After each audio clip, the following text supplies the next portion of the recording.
Welcome, here I've got ARCHOS Core 57S and I'm gonna show you how to change volume button function in the camera app at this device.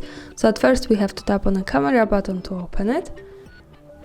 And for now we are in the standard photo mode and the volume buttons are here, so let me try to tap on this now to see how it works. And as you can see now, by using this I can easily take a picture. So to change its function we have to go to the left corner. When we tap on this button we can open the advanced camera settings. At the second place here we have the volume key function, so when we pick this we can pick from shutter, which was now, zoom or volume. For now let me pick zoom to show you how it works different, and let's go back to the camera and let me try to use these buttons once again.